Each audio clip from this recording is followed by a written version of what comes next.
Training and development. Sure. Training and development already mentioned. So we have recruitment, training and development, performance management. What else do we do? Employee induction. That will come under training or recruitment. That's somewhere, shared responsibility between the talent acquisition team as well as the training team. So I'll keep that there.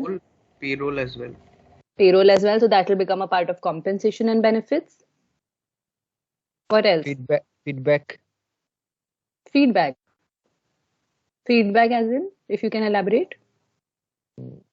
Like a quarterly feedback or something like this, or semi-annual feedback, like employees get.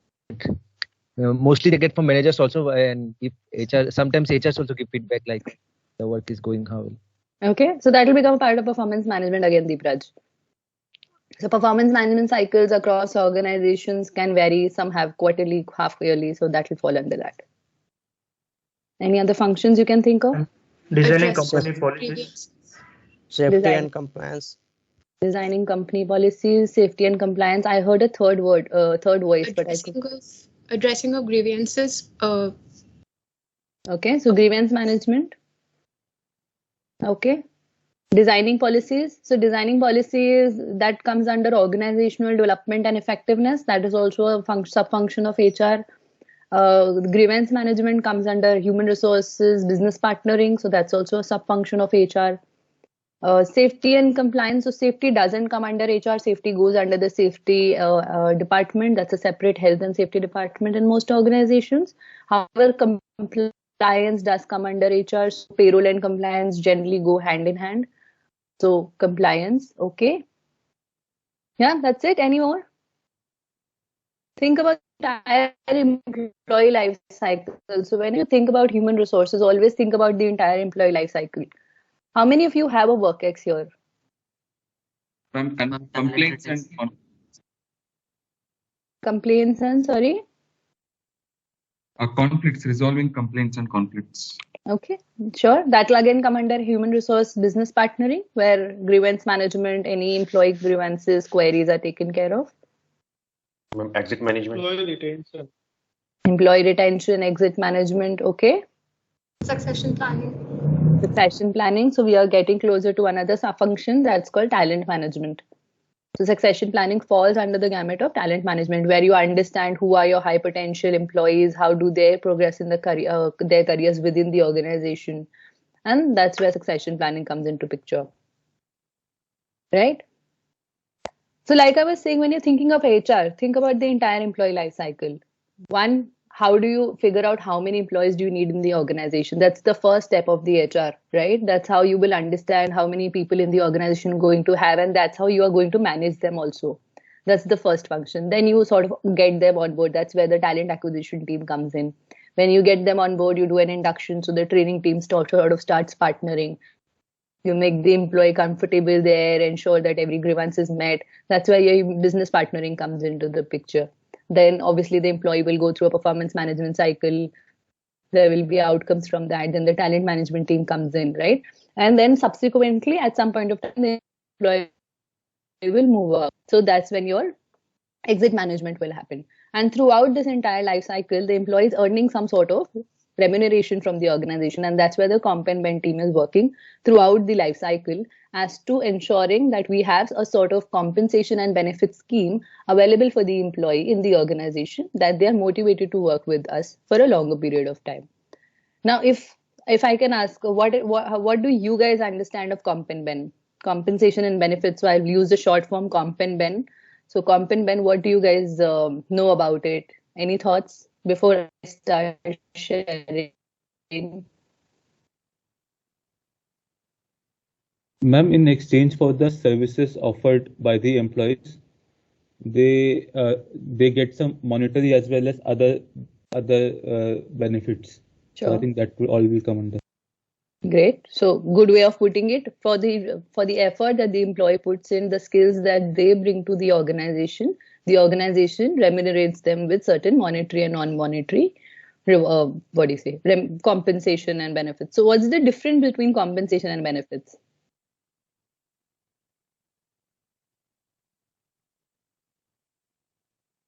Ma'am, compensation is a fixed part, whereas benefits is a variable part that you get for better performances and additional perks that you get for that.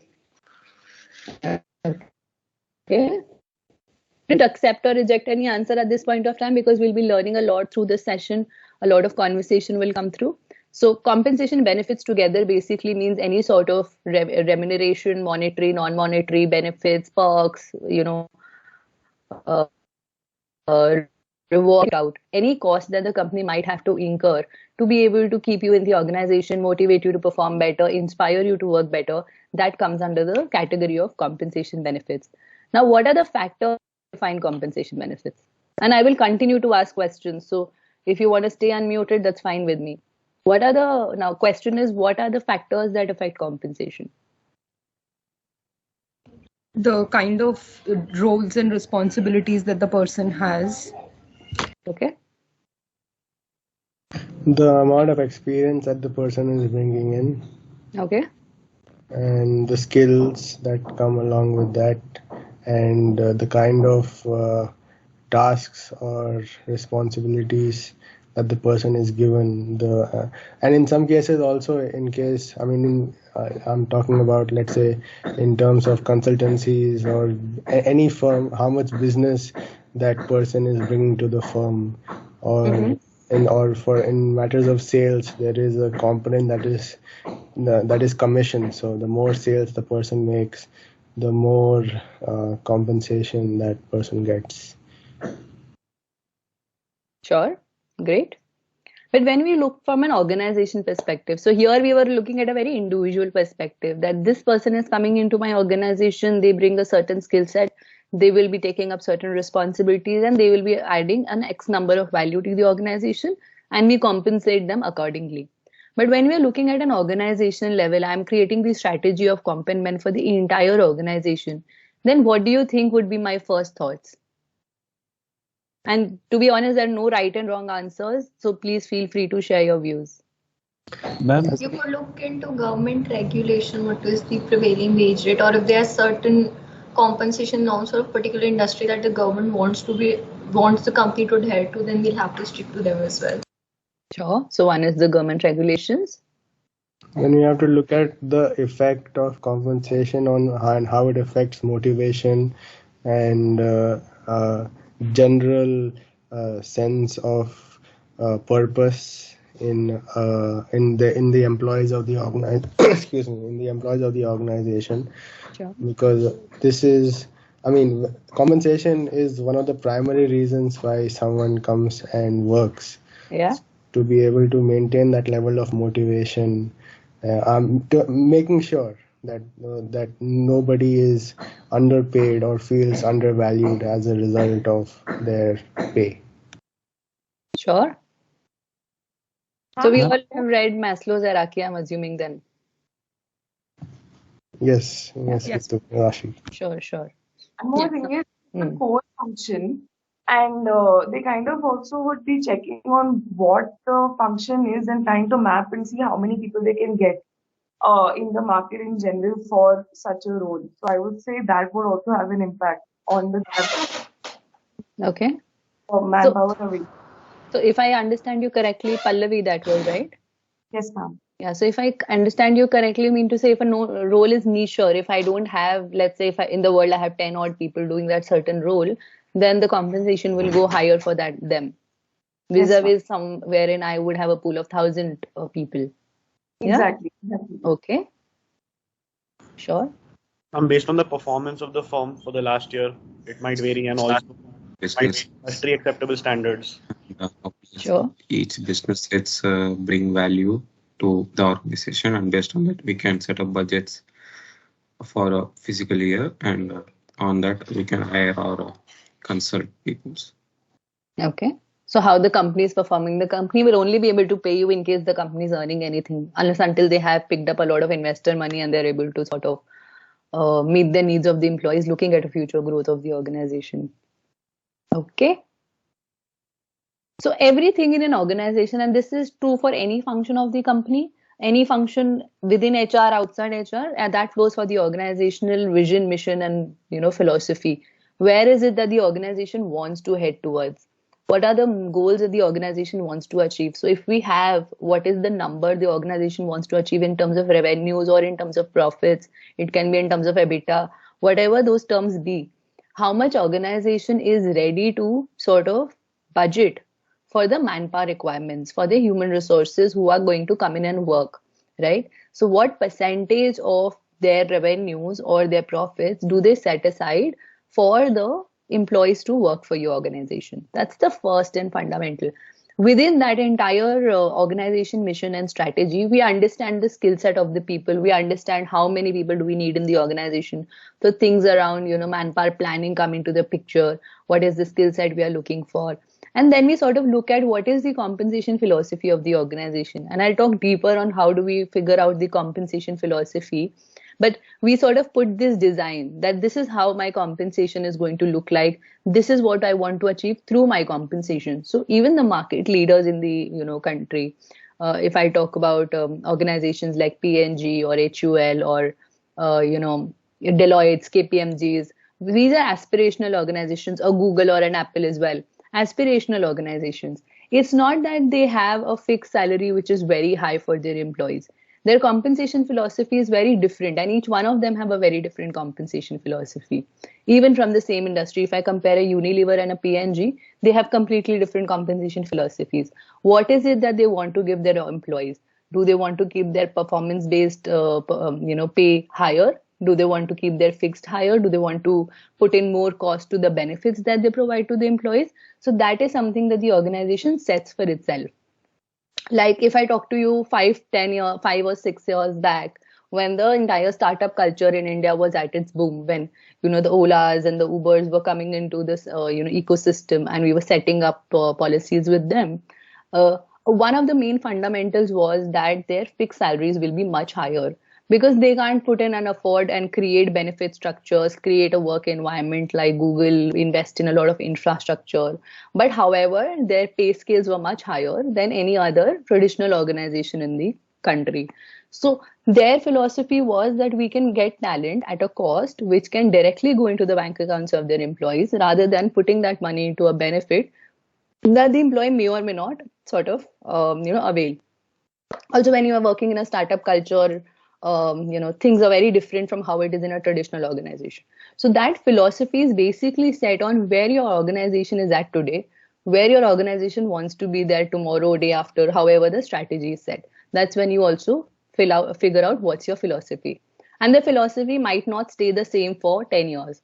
The philosophy of an organization can change rapidly, and in the current scenario, it is changing very, very rapidly. So every 6 months, I think we are sitting and discussing on how the human resources are going to take forward in terms of, every function within HR, like that we just discussed.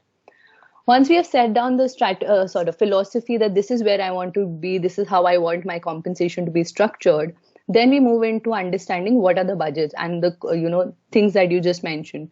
We figure out how many people do we have, what are the average salaries being given out to them, what is the skill set that I want to bring on board, which are the sources that I'll need to look into, how much cost will be incurred to acquire the talent within the organization, how much cost will be required to retain that talent in the organization. So we have an entire budgeting exercise, and to be honest, a manpower budgeting exercise in any traditional organization. So I've managed manpower budgeting for around 3,000 to 4,000 employees, within which we look through the compensation of each and every one of them. So in that entire exercise, you budget for existing employees, how their increments look into the organization. Additionally, as the business grows, what are the new positions that you create? What is the salary structure for them? Do you want to maintain internal parity, or do you want to maintain an external parity? Because you need to look at a lot of different factors. So you figure out a budget. So let's say I'm hiring for an assistant manager HR. I will know that an assistant manager HR, this is the experience that I'm looking for, and what is the remuneration or the cost to the company that will come to me. So that entire exact number is already set within the organization. Then once you're figured out that, an X amount, let's say it can be 10, 20 lakh rupees a year. Then if you've set that budget, then you sort of drill down to what component of that 20 lakh will be salary, which will be directly given to the employee, what will be the benefits, perks, rewards, etc., etc. So that's how we will go about the approach in Comp and Ben. in terms of first understanding the organizational vision, mission, and strategy, moving on to setting the compensation philosophy for your own organization, then figuring out what are the budgets that you have available, how you can allocate that budget to each and every position in the organization, and subsequently, what will be the salary structure and the benefit structures within the organization. Does it sound good so far? Any questions, queries, thoughts?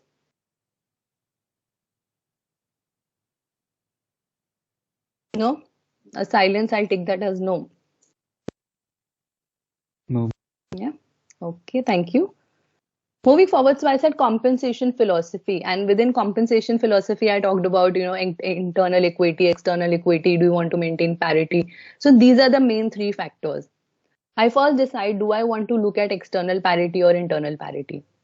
Now, coming from a compensation perspective, parity basically means that I'm paying a similar range to people who come with similar experiences, similar skill sets, similar backgrounds, and are giving a similar value to the organization. Similarly, external parity will mean that my talent externally in any other organization as myself, similar to me, will also be paying that similar amount, right? And I'm using the word similar and not the same, because same is not possible. It's not like I am earning 10 lakh rupees a year, so that will be the same amount that my peer might be getting in a different organization, because there are differences. The differences could be in the role that we are in. The differences could be in the value that we are adding. The differences could be just how we have taken our career trajectories. So a lot of things vary. However, there are multiple factors which define that equity. So as an organization, you need to define that. Will you maintain your internal parity, or will you sort of try and maintain an external parity? The best solution, of course, is trying to find a middle way where you are able to maintain internal and external parity, simply because that way you'll be able to get talent from external sources much easier. You will be competitive as a salary provider in the market. Internal parity, you will not create any issues within the system where there might be, demotivation because my peer is getting, more than I do, etc.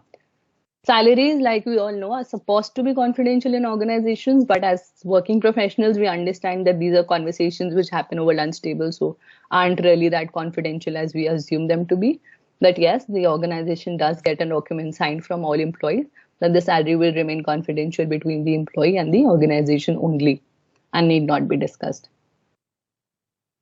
Apart from internal and external parity, like I said, we also look at where are you in the organization. Do you want to lead the market? Do you want to be a market leader in the compensation industry, or do you want to be a lagging indicator? So here, certain organizations pay handsome amounts of money. Like I would say, and you would also know when companies come to campus, right? We know from our seniors which company gives what average packages. So obviously, most of us would want to go and sort of work with those organizations, right? Now, that's a strategy that the organization has. Do they want to be a market leader in the compensation? Do they want to give a premium amount of money to their employees and ensure that they are not available in the market for anyone else to take at any point of time, because the salaries are already higher than anyone else. So the other organizations might not be able to afford it. So to give you examples, organizations like Amazon, Google, Intel, these are organizations who are market leaders in their compensation. Because simply their talent cannot be poached then. The talent remains with them. Next is if you want to be a lagger in the market.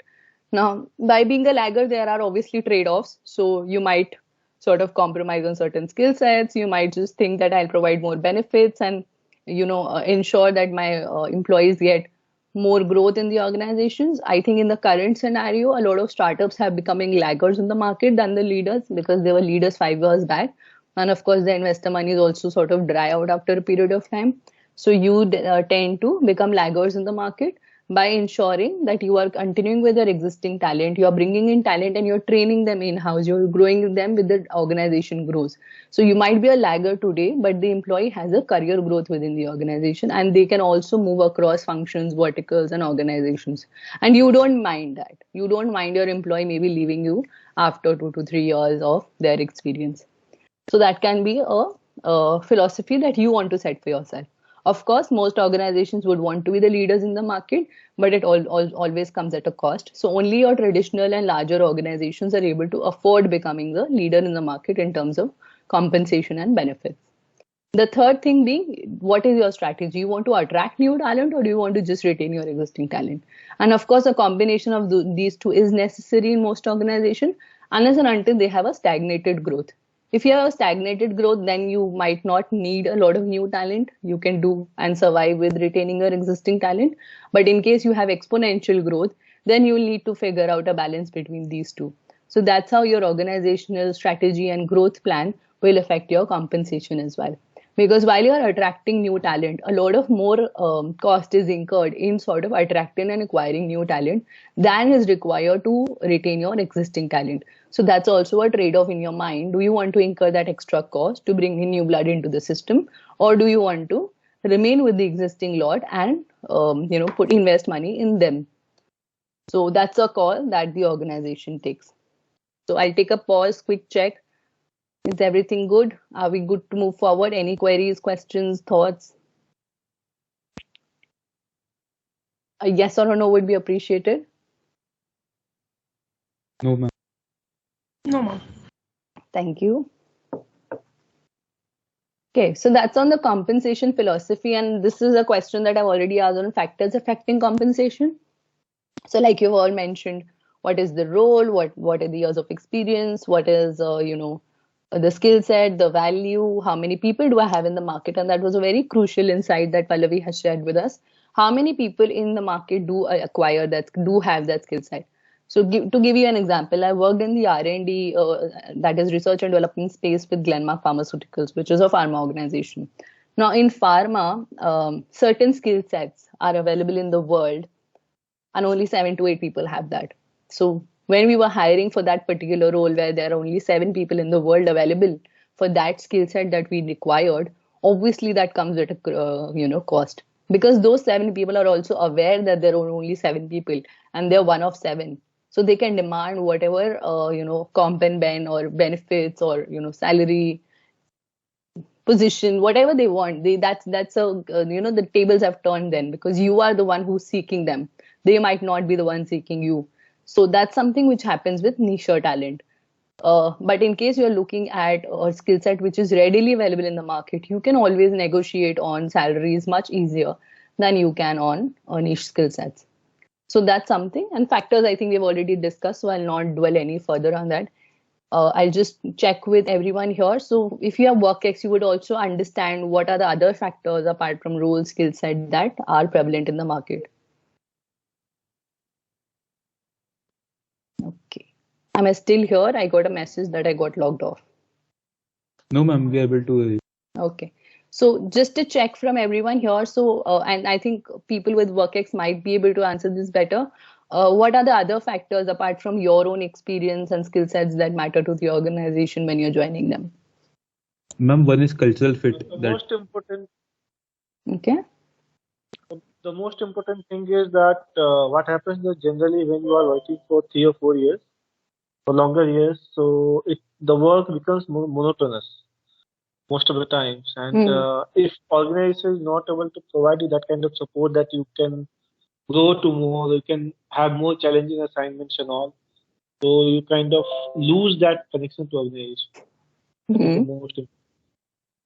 Okay, but how does that impact your compensation? Compensation, it does impact compensation also, because ultimately what is happening that you are not able to learn the skill. Okay, so you are feeling yourself that you are not able to learn your skill. So what you could get in terms of compensation, you are not able to get that. So in the future effect, of course. Okay. Anyone else? I heard two more questions. When we are having experience, our already existing pay scale would be on a higher scale.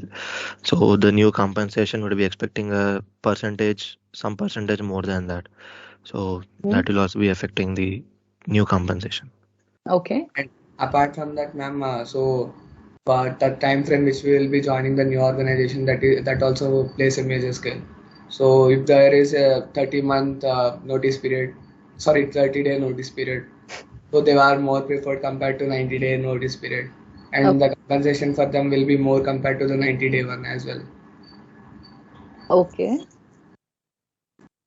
Ma'am, a situation where compensation might be more lenient on is, let's say there's a big project that's incoming, that's been grabbed, and you don't have the right resources in play. So that time, if you want resources, and like mentioned by Avinash, if there's a 30-day notice period, you wouldn't be mind paying a little bit more, but getting that resource on board so that you can go ahead with the project in the long term. So that is one area that I believe will matter. Okay. Ma'am, some of the jobs required local people to be into our organization. So in that case, that factor again comes into the picture. Okay. So I'm hearing different factors. One is that, how much motivated you are. So what Om was mentioning, I would maybe put it across with the performance management cycle in the organization. So in case you're not consistently performing well in an organization, you will get lesser increments than the others in the organization. So performance management, have we touched that subject already? If I can get an input from you guys on that. Has that been discussed in your class, performance management? Yes, ma'am. Yes, ma'am. Yes. So you would understand that everyone goes through a rating. They have, accordingly increments are decided as per how you have performed in the organization. So increments are set across organizations on the rating scale. So let's say we have a 5-point rating scale with, 3 as the meets expectation, where you have fulfilled responsibilities given to you. You get a certain amount of it. If you have exceeded expectations, you get a higher increment. If you have been below, you get a lower increment. So in case you not consistently perform, that then your increment goes down. So that also affects your compensation. The part where, on the local talent and also on the 30-day notice period, I think it's more about the criticality of the role. Rather than saying that, a 30-day notice period employee will get more than a 90-day notice period, that I would not agree to, honestly, because the salary scale is not dependent on the candidate's notice period. It's dependent on the organization, what is the amount or the budget that they have set aside for that position. It's not like they will exceed that budget for a 30-day notice period and they will not do that for a 90-day.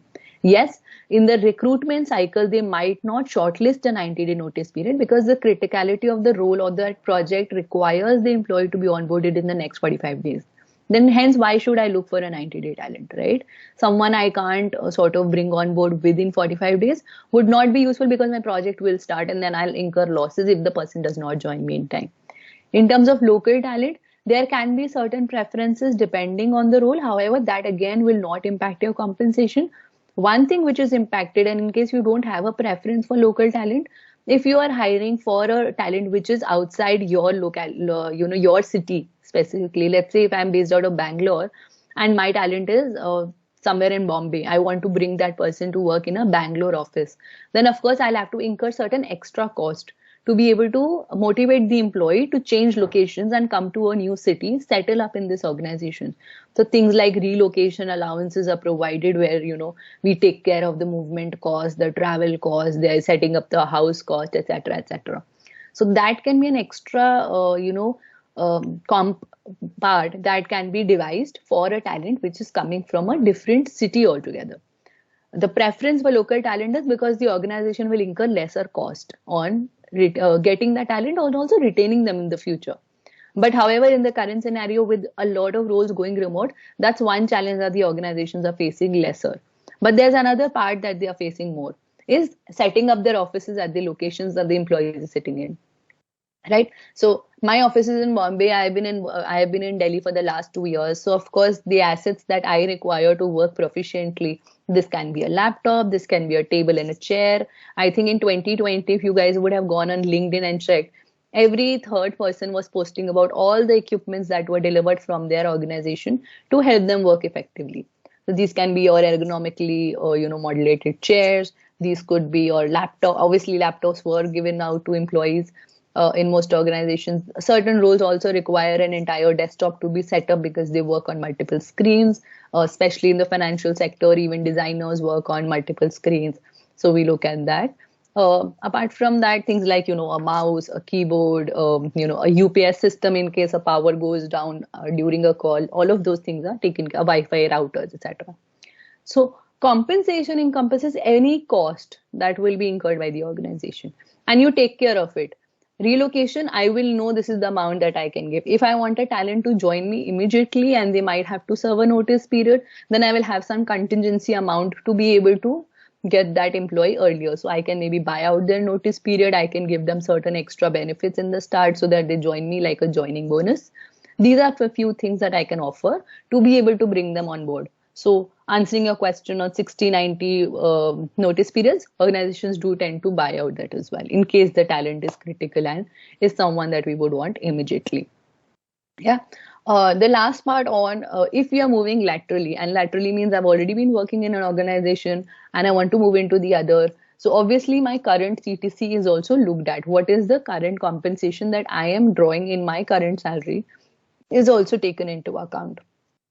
So that most organizations do give a percentage hike, at least a minimum percentage hike on your previous salary. But like I said, every organization has a budget. So sometimes the organization at the start of the recruitment cycle, at the talent acquisition cycle, put out that we have X budget. This, like, let's say 10 lakhs is my budget. So 10 lakhs is my budget. If you are good, if you are still on 9 lakhs and you would like to join my organization, welcome, but I can only give up to 10 lakh. You can be an employee who's earning 6 lakhs, want to come at a 10 lakh. If I find you suitable, I can still give you 10 lakh, right? So percentages do matter, but the industry is changing. Last 2 years have shown us very different ways of working, ways of, human behaviors have changed.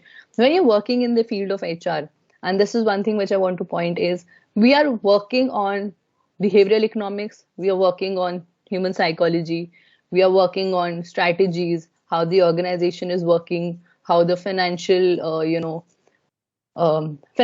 finances of the organization are working, how does that impact my employees. Apart from that, what are the legal frameworks available in the particular country, state, right? So we are working on various different subjects, and that is how we'll have to culminate the entire knowledge into the subject matter that we are working on. So if I'm working on comp and ben, I'll be looking at all of that and then accordingly creating my comp and ben strategy. Now, let's say the percentage hike that you talked about, if I'm working in the US, that's not something that I can look at because it's not legally allowed to do. So I can't check back on what is your previous salary. I can only take it as a documentation after you have joined me to be able to file into my records. That's the only requirement. So you'll have to look at legal frameworks as well. That are the things that affect compensation. And when I talk about... Ma'am, I have one doubt. Yeah, please. Ma'am, you said that there will be a fixed budget by the HR while recruiting, but sometimes when the hiring managers find a candidate who is best suitable and justifies that they can give more ROI, then the HRs, will they adjust the budget to give more compensation to that employee to hire them, or will still they go with that fixed budget? Okay. So when the budgets are finalized, Venkatesh, that was right? Yes, ma'am. Yeah. So when the budgets are finalized, the budgets are well communicated to the managers also. The manager is well aware as to what is the budget allocated to them. In case the manager wants to adjust the budget for a certain individual, for a certain role, there's one thing that the HR will definitely look at, will be the internal parity. Internally in the organization, do they fall in the range that has been set for that particular role? If not, then there are exceptional approvals for everything. We do make exceptions. However, the entire budget will be reduced from some other position of the same team because the total budget allocated to that manager will still remain the same. So if I've allocated that manager 1 crore rupees, I will only fulfill his positions within 1 crore.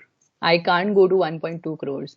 Then he will need to go. They will need to go and get that money from the finance team, add it to the budget, because they don't want to stick to that, right? So the onus of maintaining the budget of the organization is both on the human resource team as well as the manager of the team lead, business lead of that particular function. Yeah, hope that answers your query. Yes, ma'am, understood. Thank So you. it's all done internally in the team maximum of the time. See, everyone has a budget, right? When you go out for dinner also, itna paisa mere paas hai. At the end of the, what do you call? Monthly, you have a certain salary that you earn or a pocket money that you would be earning earlier, right? This is the amount that I have. Now, do I want to order a pizza out of it or do I want to live on a vada pav on it is completely my call, right? Vada pav I'll be able to sustain for 30 days, but with a pizza, I might just get my, pocket money end in 15 days. So that's a call. And that budget is not with the HR team. That budget is with the manager. So when the manpower planning and budgeting exercise is done, it's tagged. that particular function, let's say if I talk about human resource function also, human resource function, this is the cost that will be incurred for salaries and benefits. That cost is already pre-decided. Now that cost can be completely blown on me as an individual, or that can be divided across 5 different individuals. That's a call that the organization can take. Okay, ma'am, understood. Yeah. Thank you. Yep. Thank you. Now coming to compensation, and while I've been using this word very frequently, it's a vast, what do you say, vast field in itself. Compensation is not just that one piece of your CTC that's called your cost to company. However, there are a lot of parts to that compensation. There is compensation that can be given to you directly, like I said, directly given to you in your pays, or there is compensation that you might be getting separately, which is tagged under the benefits part. So your direct compensation is where we generally call it compensation. Your indirect compensation is where we generally call it as benefits. So that's how it's divided. Now, quick question for the audience here. What is the difference between wages and salaries? Under direct compensation, you would see the first part is base pay, which is divided into wages and salaries. I'll use a pointer if that's helpful. Okay, I'm unable to check that. Yes. Anyone difference between wages and salaries?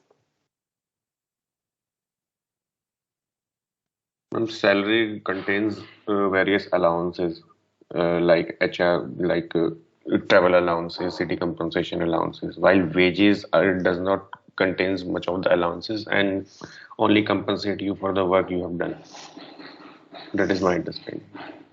Wages you will get only for the work you have done, but salary you said has various components. Okay.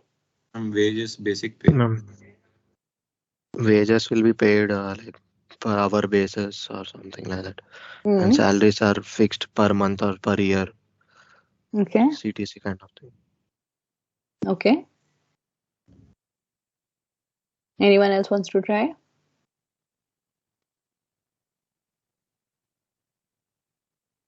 Yeah. So wages and salaries, I would go with the second answer here. Salary is something which is fixed. Salary is something that we get on in an Indian ecosystem, we get every 30 days. In a US ecosystem, we get every 2 weeks, right? So salaries is something that's fixed over a period of time. So if I work for 30 days, like if I work for a month, I would not say 30 days because Feb has 28. So if I work for a month, I will get X amount. If I work for 15 days, I will get an X amount, right? Wages is something that I get on an hourly basis or a piecemeal basis. Basically, it means I will get paid based on the work that I deliver. It is not based on an entire period of time. Now, how is the difference? Because in a month, there are Saturdays and Sundays on which you don't work in most organizations. So your weekends go away. You might have holidays, which are, your Republic Day, Independence Day, or Gandhi Jayanti and other, regional religious holidays. Those are also days that you are paid for, even though you are not working on them. Then you might be taking leaves, again, paid leaves. You are being paid for them. That's not the days you're working. However, with wages, you don't get paid for the holidays. You don't get paid for any time or any work that you have not completed. So that's the difference between wages and salary. Wages are mostly dependent hourly basis. So, if I work for an hour, that's how I can be paid. Or if I complete this X project, I will be paid. But that will have obviously certain other timelines, etc. Mentioned along with it. Salary, like I said, is on a monthly basis, what mostly organizations are working on in the Indian ecosystem. So that's the difference between wages and salaries. Now coming back to this entire chart on it, and do keep taking screenshots wherever you feel you might need it for your reference in the future. No, feel free to do that. So direct compensation, this is the salary part of it. Base pay, salaries and wages, clearly understood. Allowances, etc., like you mentioned, will all fall under the salary part. So that's a structure that we will discuss in the upcoming slides. Then there is a part where is merit-based pay. So performance-based pay, variable pay, these are the terms which are used for merit-based pay in the Indian ecosystem. So that's something based linked to your performance management system. Like I said, if you achieve 3 as a rating, which is meets expectation, X amount will be given to you as an annual pay. Certain organizations also have a half yearly performance management, so they do pay out a part of their variable pay or performance based pay at a quarterly or a half yearly basis.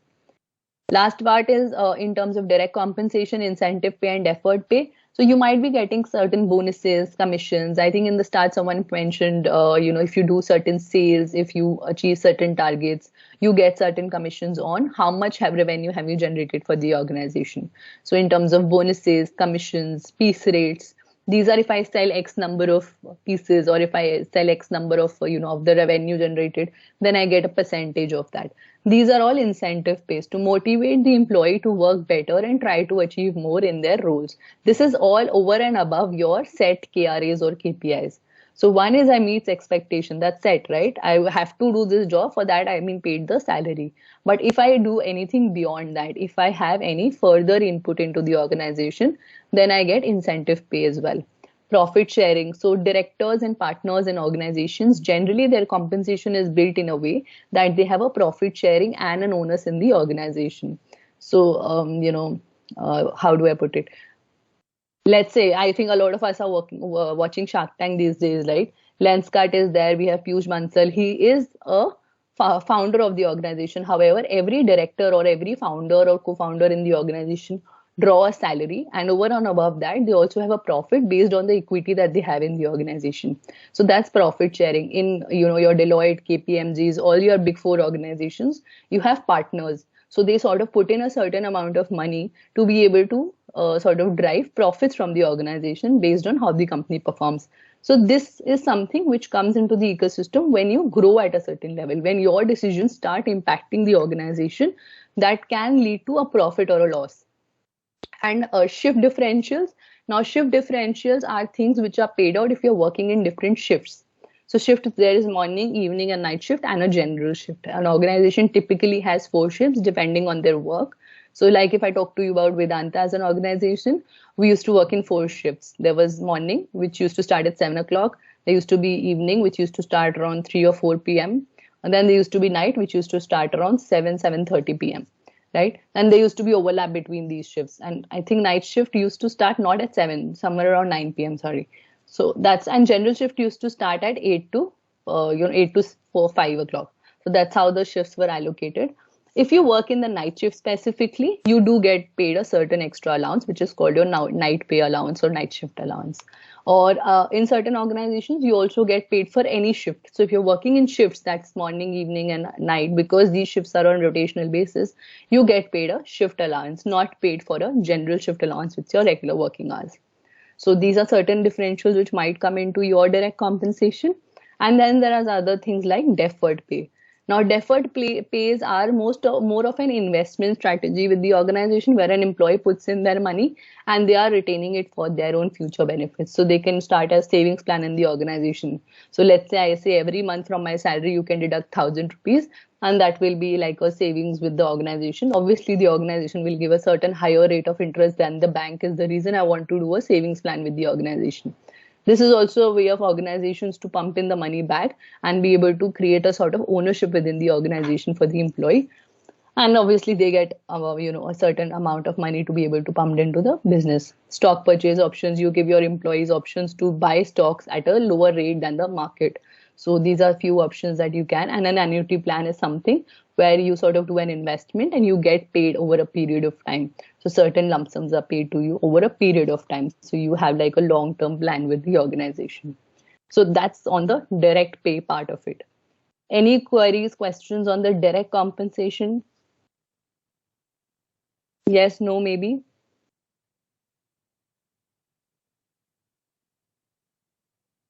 No? Okay. Compensation and benefits as a subject in itself, I can assure you it's a little heavy. But once you get a hang of it, I mean, once you start working on a few salary structures, once you start modulating on a few inputs, it can become very, very easy to understand. And that's all something that will come with experience and learning the subject matter better. Now coming back to the compensation system on the indirect side. Now indirect side mostly has your benefits, your perks, your rewards, etc.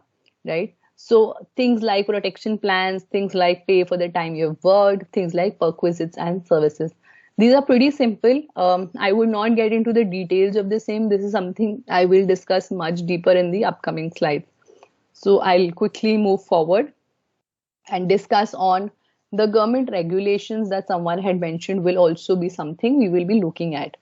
I'm sorry, I don't recall the name, but I believe someone did mention that the government regulations or what are the laws of the land, and I think you did mention on minimum wages. These are few out of the employment laws that affect compensation directly. Payment of, I will not get into details of each and every act. They are a subject matter in itself. So, I mean, the, the smallest act of all of them is the Payment of Wages Act. However, all of them are pretty essential in their own sense. Payment of wages, minimum wages, payment of bonus, equal remuneration. So I'll give you gist of it. Payment of wages just defines that the employer is liable to pay their employee at a certain amount of time, fix that amount to a month, and sort of pay them on the last day of the month. In the Indian ecosystem, we are allowed to make the pay up to 10th of the next month. So an organization can make the payment for, let's say, January up till 10th of February. So that's the act. That's what the act defines. Minimum Wages Act basically defines what's the minimum wage rate across the country, and we have state-wise wage rules that are sort of shared every year as to based on the skill set of the employee, and we are categorized into unskilled, semi-skilled, skilled, and highly skilled. There are 4 categories. What are the wage rates that need to be minimum be given to a particular employee is defined by the Minimum Wages Act. Payment of Bonus Act. In case your salary is less than 21,000 rupees, then you are eligible for a statutory bonus, which is your 1 month salary.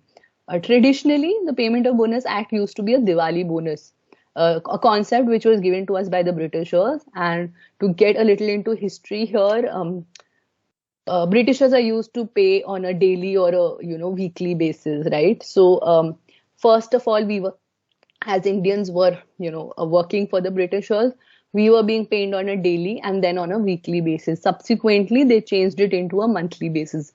However, we realized that when the system changed to a monthly basis, we were losing out on 1 month pay. Because when you work on weekly basis, certain months have 5 weeks, certain months, come with an extra week. So that's how you were losing out on 1 month's pay. And hence the Payment of Bonus Act was brought in, wherein a 1 month salary was paid out in the month of Diwali, because Diwali being one of the major festivals across the country and something which was celebrated in different regions, and hence this was picked up as the month. Hence the Payment of Bonus Act came into the picture. But this is only applicable in case you fall under the salary bracket of less than 21,000. Equal Remuneration Act is majorly on pay parity amongst men and women. So the fact that in case 2 individuals bring across the same skill set to the organization, the same so similar skill set, similar value, similar experience, they should be paid similarly. They should not be disparity in their pay. Anyone had any questions? Anything? I heard someone saying something. Yeah. Any queries? Okay. The Income Tax Act. So I think we all are aware that if you earn, you also have to pay taxes. The Income Tax Act governs that there has to be a tax deduction at source. So what will be that tax deduction is something that's governed by the Income Tax Act. Also, what are the leeways that are given within the com structure are something which will be governed by the Income Tax Act. So, for example, earlier we had medical allowance as a separate allowance in the system because that's how it was built. We used to get a tax exemption on the same. However, 2 years back that was also changed. So hence the com structures had to be revised to encompass that the employee gets the max tax benefit from the compensation structure that you have defined. So it's a very crucial concept. Workman Compensation Act. Workman Compensation Act basically defines in case some untowardly things happen, let's say there has been an injury, if there has been a death, how do you compensate? And this is for the workmen catered, your blue collared employees. There are certain definitions that I will not get into at this point of time. But when you're reading these acts, do ensure that you read the definitions. The definitions clearly mentions the difference between workers, workmen, employees, staff. Different acts have different definitions. So do ensure that whenever you are going through them, you do read who are these acts applicable to, because the applicability may not be for everyone. So the Workman Compensation Act, for example, does not hold true for graduates like yourself, because when you enter an organization, you are more in a managerial role than at a workers or a workman role. So this is something more applicable to them. But as a compensation expert or someone working in the field of compensation, you will need to look at each and every act to ensure that you are in adherence to the law. The Provident Fund Act. Provident Fund is a social security which is provided by the employer. India does not, as a country, provide social security, and hence the onus lies on the employers. If you have more than 20 employees in your organization, you are bound to register under the Provident Fund Act and provide for PF. We'll look at the calculation in the upcoming slides. Gratuity, again, is something which is for a long-term benefit of the employee. If you stick around in the organization for over 5 years, then you are eligible to be paid gratuity. The Indian laws are currently under revision. So just for your information, in India, we have 44 labor laws, 44 laws that the HR industry should be aware of. All of them are under this way of revision at this point of time. We are waiting for new laws to come in. Gratuity Act, for example, is looking to be reduced to up to 3 years instead of 5 years, because the industry has changed, the market has changed, people are changing jobs quickly, and hence gratuity is something which is not getting paid out. And hence, there might be a revision soon, not yet. It's 5 years for now.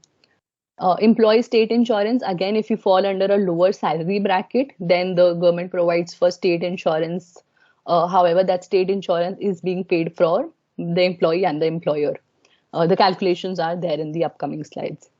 So that's on the employment laws that are directly linked to your compensation and benefits. But there are, like I said, more laws in the country which need to be looked at from an HR perspective. So do check them out whenever you are reading those subjects. I'll take a quick pause here. Any questions, queries? Ma'am, in large organizations, all these compensations will be looked after by the finance department or a pay scale department. But in smaller organizations with 50-60 employees, HRs only will be looking after it. So is it necessary that all the HRs has to thoroughly go through these laws and take stand over it? Okay, so compensation and benefits in larger organizations is taken care by the compensation and benefits team. The finance team has no role to play in the compensation benefits. The role that the finance team plays along with the compensation benefits team is to let us know what is the revenue and the percentage that we can spend on salaries and wages, and also to ensure that the disbursement happens properly. So we get the input on the numbers from them as an overall organization, and we give them the individual output so that they can credit the salaries to their employees. So I to sort of let you know, the compensation and benefits is an HR function, not a finance function. In smaller organization, on the other hand, sometimes compensation and benefits is managed by finance and accounting teams. And I'm talking where an organization is less than 20 employees. That's where consultants like me come in and sort of help them out on actually structuring them better.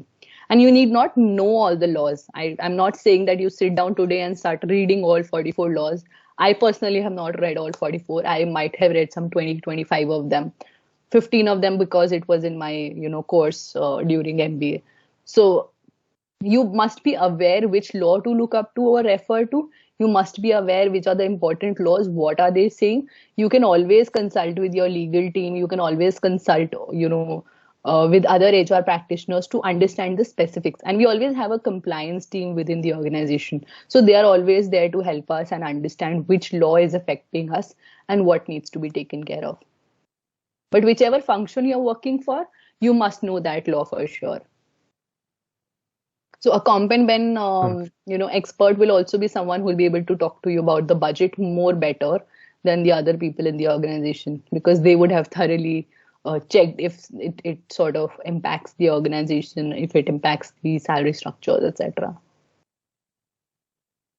Yeah. Okay, ma'am. Yeah. Thank you. Sure. Thank you. Ma'am, when an employee exits the organization and we need a similar person very urgently because that project needs it, and in the market that similar talent is not available. So often companies go to this contractual firms where they hire contractual workers or gig workers. So how do they fit in this compensation system vis-a-vis the permanent employees? Okay, thank you. Yeah, anything else? Please add. Yeah, and just another question was, for example, if one company is giving a similar pay structure to another company, but the posts are different. For example, one is giving a consultant post, other is giving a senior consultant post. So how to place them in the organization structure? How do HRs decide that? Like, does it depend on the company basis, or on what is it decided?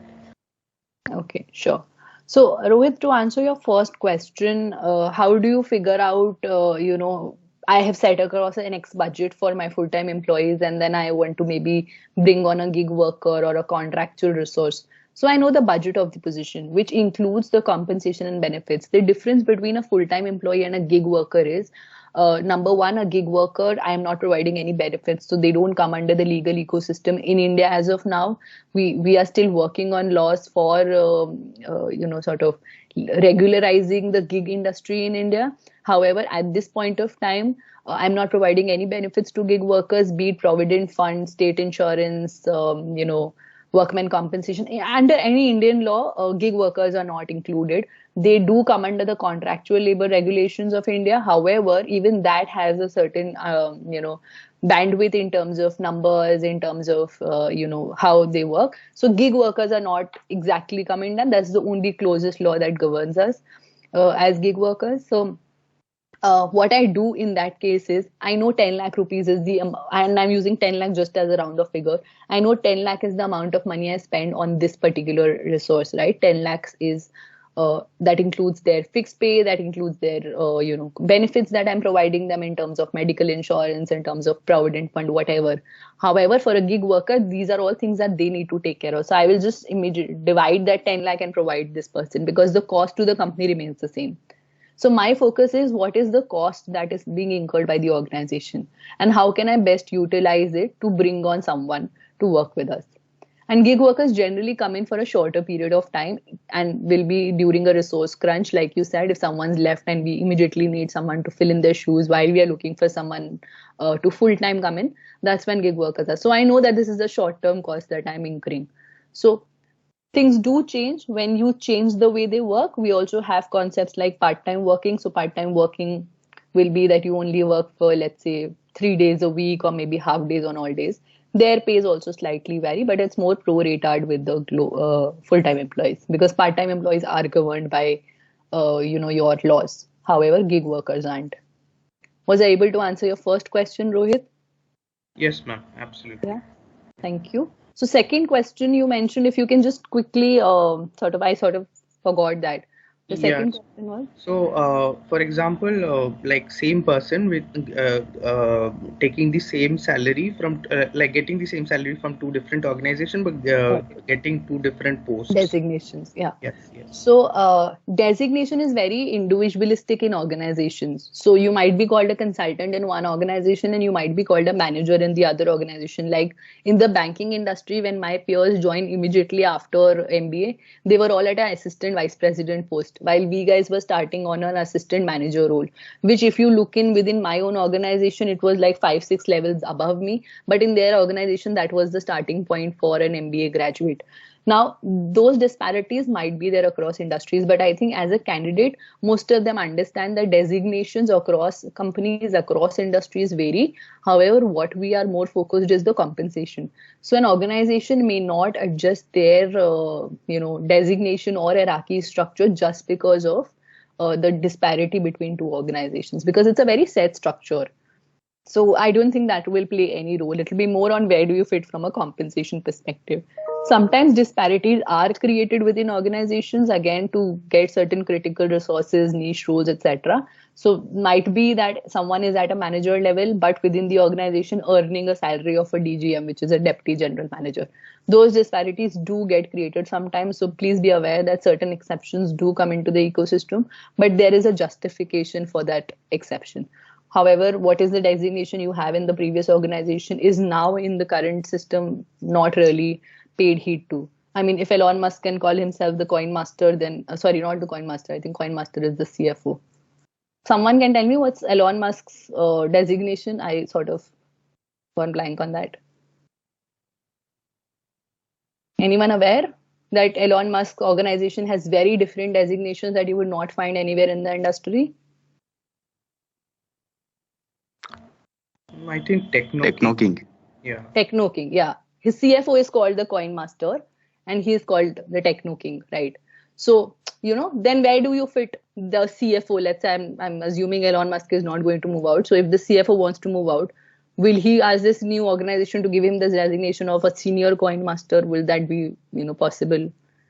I don't think so. So designations don't really work externally. They are more from an internal structural perspective. Thanks, ma'am. Thank you. Sure. Thank you. Any other questions?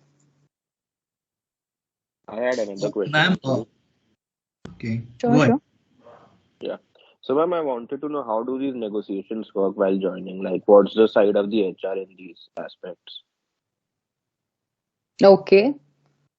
What is the side of the HR? Now, negotiations are something, a different topic altogether, to be very honest, on how do we negotiate on salaries. Maybe if I move to the salary structure, we'll be able to discuss this better. So can I hold on to this question for some more time?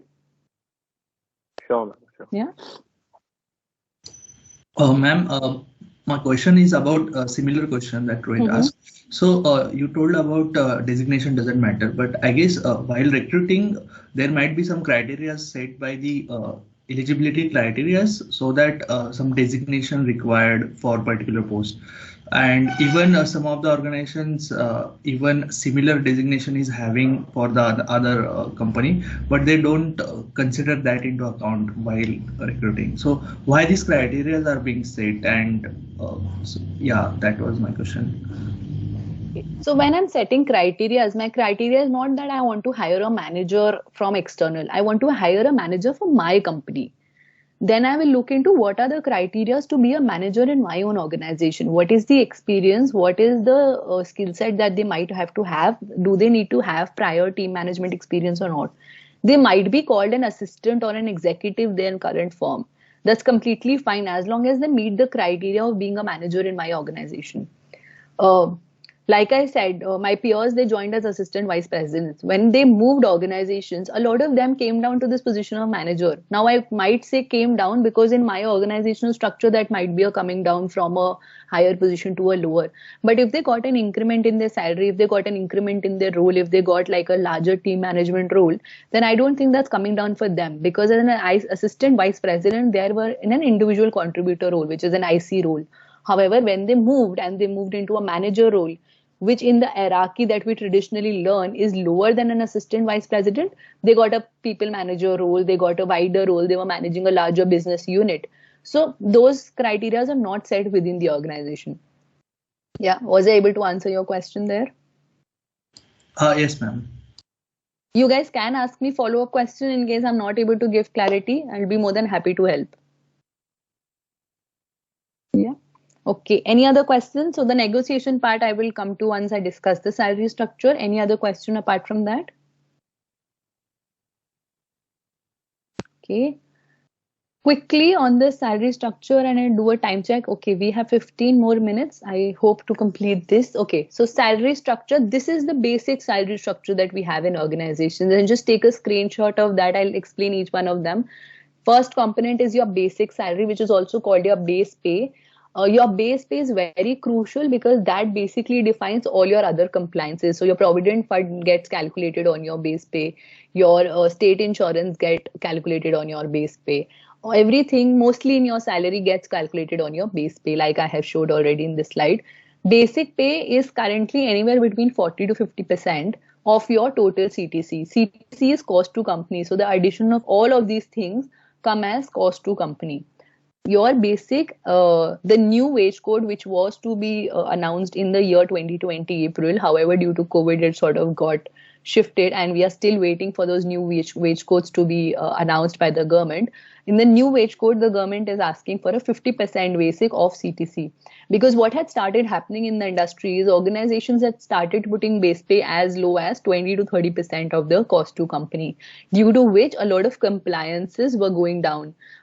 Your Provident Fund funds was going down, your state insurance was getting down. So for that reason, now the government is looking at increasing that to 50%. Most organizations currently have already moved to a 40% pay structure. They will subsequently be moving to 50 as soon as the government announces the official regulation. The HRA, which is your house rent allowance, so that's also something calculated on the basics. Traditionally, there used to be another component to salary, which was called a Dearness Allowance, DA. If you have anyone working in the public sector, you would know that they used to be paid a DA, which is a Dearness Allowance. That was only as an component to ensure that you are able to meet the inflation in the country. However, that's completely not relevant in the private sector. We don't use DA, and even in the public sector, as far as my knowledge goes, it's now not being used extensively. HRA is based on your location. Where is it that you are based for your working? So if you are based in metro cities, that's your 4 metros. We still are only calling the 4 metros as the metros. So your pay is 50% of basic. If you're in any other city, you are at a 40% basic. LTA, leave travel allowance. There are certain tax exemptions on leave travel allowance. So every 2 years, you get an exemption on your LTA in case you submit your bills of travel. So these travels are personal travels. If you take a leave and travel, that's where you get a tax exemption of the same. This has been fixed at 8.3. So this is tentatively at 8.33 of basic, but recently the government has removed a regulation on regulating the amount. Most organizations still work on 8.33% of the basic, but in case you're higher up in the organization and this 8.33 goes beyond a certain limit, organizations have started reducing this amount to as low as 15% of the total that you are earning, or even an amount of up to 25,000 rupees a year, which culminates to 50,000 in a year. The cost of domestic travel is not more than 50,000. LT only covers domestic travel, by the way. LT amount can only be used for domestic travel. So your flight tickets, your train tickets, your stay, and stay in government, government approved places. That's how your LTA can be consumed to get a tax exemption. Special allowance is nothing, just a balancing figure, also called as other allowances. Sometimes any other name can be given to it. It's just the balancing figure between all the other things and special allowance. Next being meal allowance. Meal allowance I've added only because we get a tax exemption of this, and the maximum amount for the tax exemption purposes is 26,400 per annum. That's the maximum amount. Provident Fund, like I said, Provident Fund Act is there, which is governed, which you have to sort of put your money in. The highest, the minimum, bare minimum required is 21,600 rupees per annum, whatever. So that's 1,800 rupees per month from the employer. This is just the employer side. I'm only telling you the cost to the company. What are the things the company has to incur?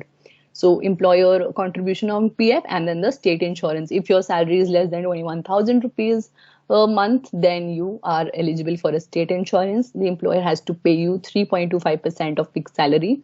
Fixed salary includes your basic, HRA, LTA, special allowance, and meal allowance in this particular structure that I'm showing. Now you may find other structures as well. These are just the basics in terms of from a tax perspective and a legality perspective. This is how the most simplest pay structure would look like. But you can also see other things like driver salaries, petrol reimbursements, phone allowances, Wi-Fi allowances, remote working allowances, shift allowances. There can be multiple components. They all have their certain uses. Earlier, we used to add them from a tax benefit perspective, because now the government has removed limits separately. Everything gets clubbed into special allowances. Medical allowances also is the reason I've not mentioned it here. So that's on the salary structure. But from the salary, when you actually get paid, there are certain deductions that are made. The first two things out of this entire amount that you will not get into your bank accounts will be your Provident Fund and state insurance, because this is an amount that the employer is directly putting into the ESIC fund as well as the PF fund. The deductions that will happen from your salary will be your contribution to PF, right? I think I've by mistake written 40 to 50% of the CTC. That's an honest mistake, so that's not true. The employee contribution is same as the employer. So this is a mistake on the slide. I'll quickly just rectify that. This is the same as the employer. The same amount that the employer puts in is also to be put in by the employee. Just a second. I'm sorry for that. Ma'am, I had a question. Yeah. So I wanted to know if one can claim HRA like when they are living in their parents' home and working. So you can pay rent to your parents. Is that legal? Yeah, you can do that if the house is in their name. Okay. So like in the work from home structure, you can still claim HRA by like living in your own house. If that's not in your name. Right. If it's not in my name. Yeah. Okay. If it's in your parents' name, you can pay them rent. But then again, there are certain things to it. You'll have to check if your parents come into the income tax bracket. If in case your rent is more than 8,000 rupees per month, then you need to submit your parents' PAN card as, your landlord. So those are nitty-gritties that you need to take care of, but you can use that. No worries. Ma'am, but I have a doubt on this. Yeah. But we will be adding our parents as our dependents or something like that for the medical insurance and all. So how can we claim that we are paying again rent to them and get HRM allowance? Two different things altogether. The house is owned by my parents. They have all the right. We are adults, individuals, independent people. So they have all the right to earn rent from us. They are my dependents from their medical needs. That will be a very different concept altogether. Under Provident Fund, they can be my nominees. So if something happens to them, the Provident Fund goes to them. Same thing with state insurance. They can be dependents to myself. So these will be completely two different things. Need not be looked at together. And ma'am, for claiming this particular HR compensation, what sort of proof will require if you are paying your parents? General proofs like your rent agreement. Rent agreement is the only thing. And like I said, if your rent you are showing more than 8,000 rupees per month, then you need to also submit their PAN card. 8,300. 8,300? Okay, it might have got revised. Last I remember It's was like 8,000. 1 lakh, no, more than 1 lakh. When we are working in organizations, few things we also approximate. So 8,000, I'm saying based on my experience of working, 8,000 is when we start asking the employers to submit us the proof. So 300 would not really make a lot of difference for us. If we start putting those limits, then it will become a tedious task for the HR and the employee. Ma'am, you said that while work from home you can claim the HRA, but during my job I tried to do that, but our HR denied that. They told it's not legal. You can check the company policy on how they are going about it. In our organization, we have done that. And my compliance team has never raised any queries. Neither has my compliance partner who is, has been working in the field for 20 years. Okay, so does it vary from company to company?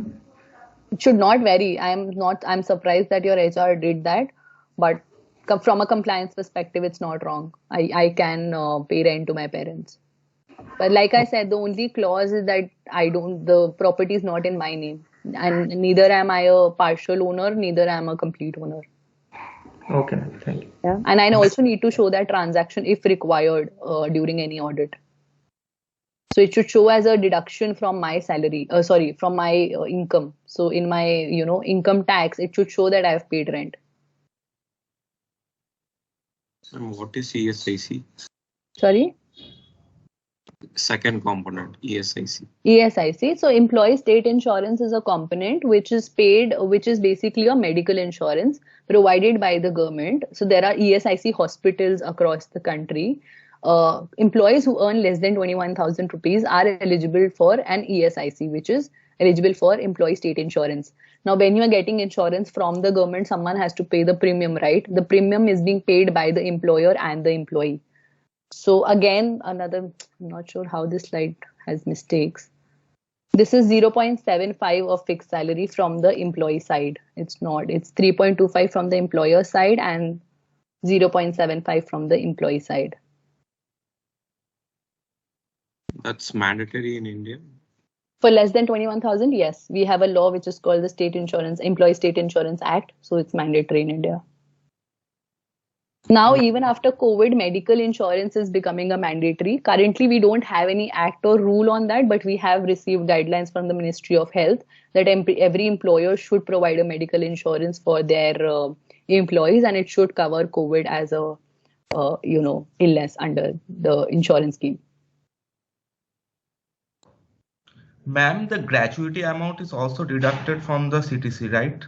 Gratuity amount is added to the CTC. So certain organizations do that, not all organizations do that, and is the reason I've not put it here in this slide, because that's a component which, like I said, is usually not getting paid out because the employees tend to leave before 5 years. So a lot of organizations don't add it to the cost CTC structure, but that's of course a cost that is there. So salary structure, they might not add it, but it's a cost to the company. Okay, ma'am. Ma'am, is the PF minimum 21,600 from the employer's side?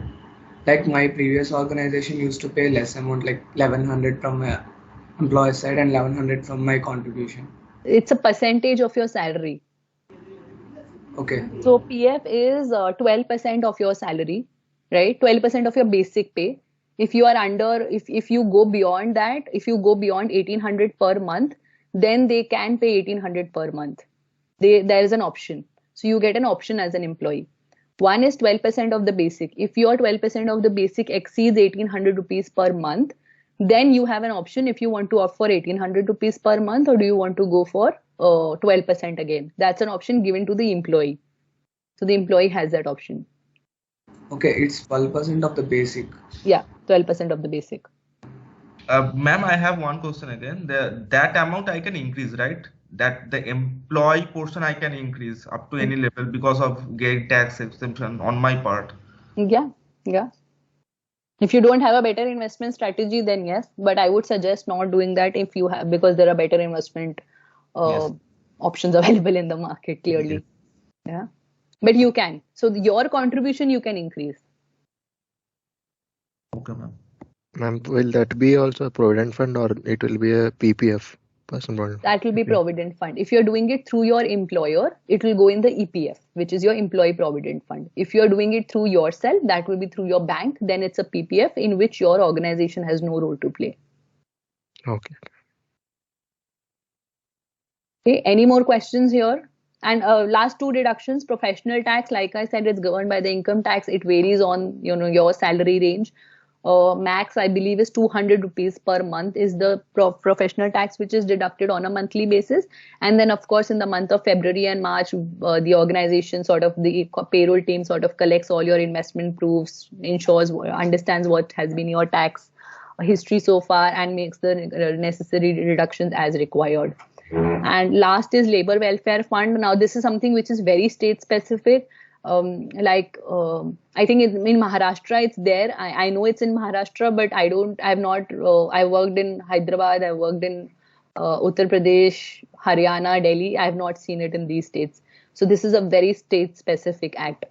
So this again amount is dependent on which state, which part of the state are you working in. So in Maharashtra it's different from Mumbai. It's different in Gujarat. Gujarat also has Labor Welfare Fund. Professional tax also goes to the state government only. So does it vary from state to state, or is it fixed from the center? This is governed by income tax. So income tax is governed centrally. This does not depend on the state. Still that amount goes to state government only. It goes under the taxation rules. So income tax, it goes under income tax. This is a tax reduction at source. So who is regulating income tax is what you have to see here. Right, but usually they say all the professional tax collected by employers will be going to the state government funds directly, no? State government is also at the end of the day putting it under the central government, no? So it's an entire chain and ecosystem, right?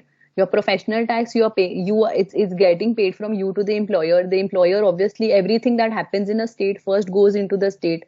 then that state goes into the income tax. But who is the regulating authority of that particular thing? So it can't be that a Maharashtra has a different professional tax and Karnataka has a different professional tax. This all have the same professional tax because the income tax is governed centrally. However, like I said, labor welfare fund, because it's a state governed thing, it can vary. Okay, ma'am. Yeah. Does that answer? Okay. Any other questions on the salary structure? Ma'am, I just wanted to ask one question, not directly related to this. But ma'am, many people nowadays have started doing side businesses while they work for a company. So isn't that a violation of company's policy? You'll need to check your company policy for that. I can't comment on general. Legally, we are not allowed to do two jobs, but these are two different things. So getting income from a business, capital gains, that's again a very taxation specific information, also a very company specific information. So I won't be able to comment on that. So you will need to check your company policy. Like I was consulting when I was working with Vedanta, because their policy did allow that. I took permission from the head HR to do the same. However, in my second organization, that was not permitted. So we did not do that. Yeah, answers? Yes, ma'am. Okay, given time, I will quickly move on to the next slides, give you a brief, and then we can maybe have 5 more minutes just to answer your questions. Now, there are two ways compensation can be set for the employees. One is the fixed structure. So you sort of set the structure and you say, hum yahi denge, this is all that we have. This is the structure that we want to give in terms of percentage, in terms of components available. So that's the fixed structure. Then there's a flexible structure where you can give leeway to the employee to choose what are the benefits that they would want to pick from. So let's say someone says, I don't want, pet. Like I said, there are other components like driver salary, petrol reimbursement, phone reimbursements, etc. So the employees can have an option to choose those components, which can be flexible. So let's say if I want my basic to be increased to 50%, that can be an option my organization can give me. So that's called a flexi structure. Last is the hybrid structure, which of course by the name is a combined structure. So I fix certain parts of it and I say, ye to aise hi rahega, this is how it's going to be. And the other structures become sort of flexible, where you say that I can let you choose from this variety, or this is the bouquet of offerings that we have. You can choose one or two or three of it based on your need as an individual. So that can be your hybrid structure. So these are three approaches that you can use, again, depending on your organizational philosophy, structure, sort of talent you want to attract. These things are governed by those aspects.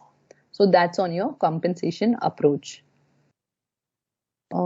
Okay, moving forward, the last part of Comp and Ben, which is your benefits, perks, and rewards. So quickly, can anyone tell me what would be the difference between benefits, perks, and rewards?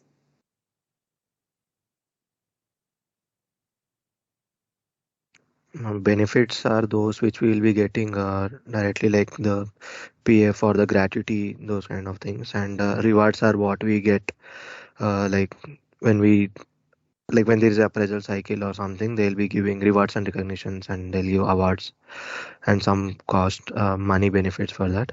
And then perks are something like, you can say, incentives. If we achieve this target, then we are going to get some extra amount for the as an incentive. Okay. Any other thoughts? Ma'am, parks are not included in the CTC. It is good to have. And benefits are government mandated things that government mandates the employer to give the employees. And rewards are totally performance driven. How much you will perform, based on that the team will give monetary benefit or any kind of benefit. Okay, sure. So if I just say benefits are something which you must have as an organization, this is something that you need to give to the employee. This is can be governed by laws or something which is very specific, as an industry practice has become prevalent. So you must give your employees, otherwise you not be able to attract and retain the required talent. Perks are something which are nice to have things, which are, good to have things, which look nice, but, may not be a mandate. Rewards are something which are purely performance driven. So if you perform, you get a reward. If you don't get that reward. You will still get your benefits. You might still get your perks if they are not being linked. Usually perks are not linked to your performance. Rewards is the only part. So quickly giving you examples on the benefits front. These are a few examples: your health insurance, your paid time off, the sort of just to give you an understanding, every leave that you have accumulated in your employee life cycle is something amount is already been accounted for by the team behind. So they know what is the sort of cost that is being sort of what do you say, kept as a pool aside to be able to pay for your leaves. Employee stock options, so you become a part of the organization, they provide you certain options, so that's also a benefit. This has also become a prevalent industry practice in the senior leadership, and hence has become a part of benefits rather than perks.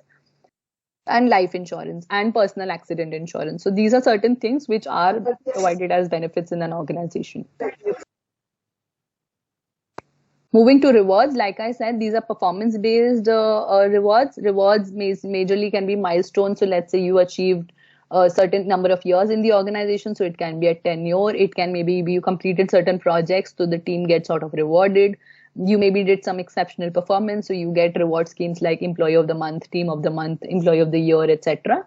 So those could be schemes, sport awards, things like that.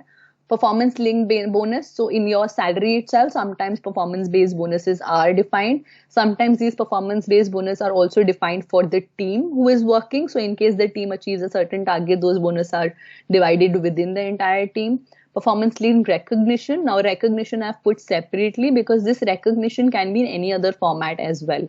This can be in terms of if you achieved, like someone said, sales, if you have targeted complete that, then not just the monetary reward which you got as a bonus, but let's say you have been recognized across the company, and that can be a non-monetary reward. So you are getting a certain recognition which is purely performance linked. And last is company-wide rewards. If the company makes certain exceptional profits, the company might choose to sort of share that with all the employees and sort of given irrespective of your performance. This is a company-wide reward that is being provided. So that's on the reward front. On perks front, these are a few examples. Flexi hours, location. Now, obviously, with remote working, things are changing, but let's say flexible hours. That's a perk that can be given across organizations. Giving in-house meals, that's not charging the employee and providing 100% on-the-house meals. Wellness memberships, so these include your cult fit memberships, your gym memberships, any such sort of memberships or the club memberships. Organizations do tend to provide that as well. Any tuition assistance in case you want to pursue higher education or any other certification outside the organization, you can get tuition assistance. Even for child tuition, sometimes organizations provide assistance, and your periodical subscriptions. So people who would be interested to sort of subscribe to certain journals and publications, which might be a very high cost and they might not want to incur on their own. So organizations do provide those subscriptions as well to their employees. So that's about it on the comp and ben front. Just wanted to check on the negotiation front. That's one question which I sort of missed on answering. So when I'm talking about negotiations, I need to look at these three things, and that's why I was waiting for this. You can negotiate not just on your fixed component of the salary, not just on your direct compensation, but you can also negotiate on the benefits that you're getting, the sort of perks you are getting. What are the other available tools? Let's say things like joining bonus, things like retention bonus, things like, relocation bonus in case you are moving across. So you can always negotiate on other things, one-time bonus payouts, etc. So rather than focusing just on fixed components. So if you understand the entire salary structure, if you understand what are the various components available with a candidate, you can always negotiate on certain things. And these are things you will only understand if you are well aware of your comp structure and comp philosophy of the organization. So was that answer helpful? Do you need more inputs on that? I forgot your name, sorry. Yes, ma'am. Ma'am, actually, I wanted to know that when HR give the first offer, what's the actually cap they can move up to, or what's the range plus minus range they usually offer in? There is no standard industry practice would be my answer on that. It purely depends on how they're working on that. Like, for example, this is a very personal way of working. Like with most of my candidates, if I have been fulfilling all my positions within budget, I generally don't keep buffers. My first offer becomes the last offer. So it's not necessarily that every HR will keep room for negotiation. Okay, thank you. Yeah. It's a very personal choice on negotiation. With senior candidates, you generally don't try and do too many salary negotiations. Neither you do that at a junior level. Most of these salary negotiations happen at a mid level. At a senior level, your negotiations are more on the perks front than the salary front. On the junior level, you generally don't do negotiations. On the mid level, not more than 5% would be my advice in case someone wants to keep a buffer. But in case you have been able to fulfill your budgets and ensure consistency, then you need not do such practices of trying to haggle with the candidate, because you are also not providing them a good candidate experience. So talent acquisition, that's somewhere you learn about candidate experience, and salary negotiation becomes a part of that. Ma'am, one last question. Actually, ma'am, when generally employees leaving the organization and HR actually gives counter offer to them by increasing their salary and revising some incentives. So all these things, later stage, do HR or do like compensation team recover from that employee by not paying him more in later stage in terms of promotions and incentives? I don't think so. We would resort to those sort of practices simply because then you are, again, like I said for the first part, right? You are spoiling the candidate experience. Here, in case you resort to such practices, you will end up spoiling the employee experience. So you would not do that when I'm providing you an increment, let's say, as a counter offer for your resignation. Firstly, those counter offers are only done in case you are very critical to the role, right? And you are someone who the business has requested to sort of retain. That's the only reason you are being retained. In case that's a practice, then whatever increments you are given, this come with a certain clause. They do come with, if I'm giving you a long-term incentive plan, they do come with certain clauses. These are again clauses which are specific to companies. Generally, they have a 2-year retention clause on the same. They come with also certain, inputs on your increment on the role, your increment on the performance-linked pay that you might be drawing. So there are a lot of scenarios which can come out of it. Not one simple answer to the same, but you would not sort of recover that from the employee in any way, because again, from an employee experience perspective, not a good practice to do. Okay, ma'am. Okay, any other questions? No, ma'am, no questions. No.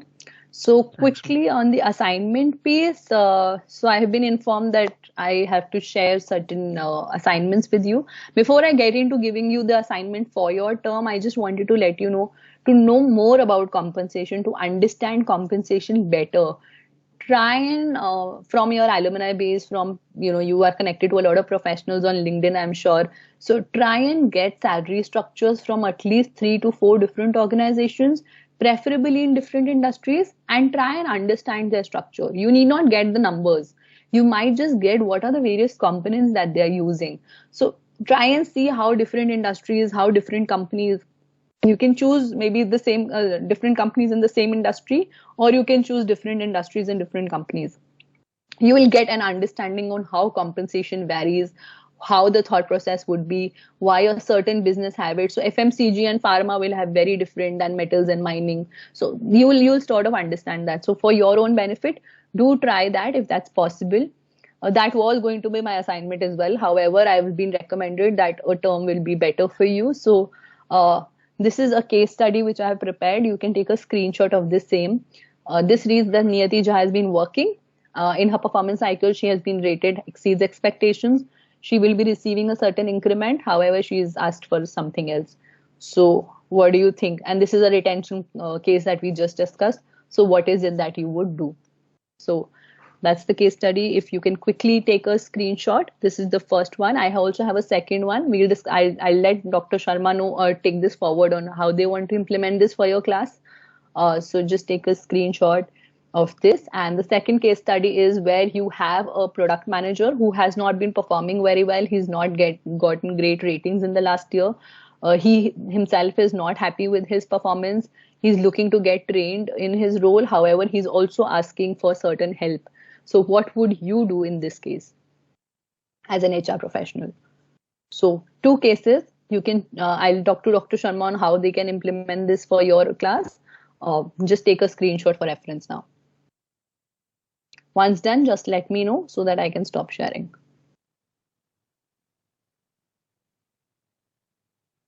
Sorry.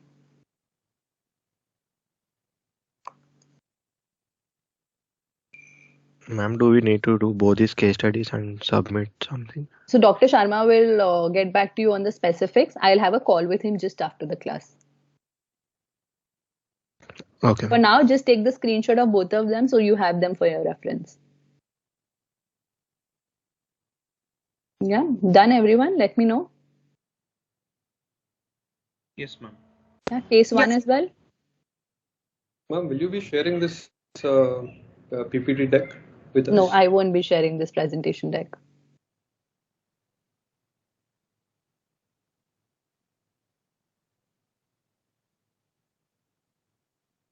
Great. So that would be the end of this session.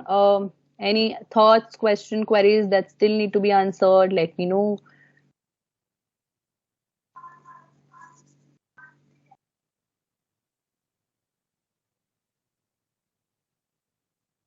You're already beyond time, so anything at all, or is it time to close the class? No, ma'am, no doubts. Thank you, ma'am. Doubt? Great. Okay. Thank you, ma'am. Great. Thank you, everyone. It was a pleasure connecting with you. If you want to connect further, I'm available on LinkedIn. You can always connect with other professionals on LinkedIn. Do use that platform. And like I said, if you want to learn more on comp, do try and get the salary structures for different organizations and study that on your own. That would be a good exercise to do for yourself. Yeah. Happy learning, everyone. Pleasure connecting.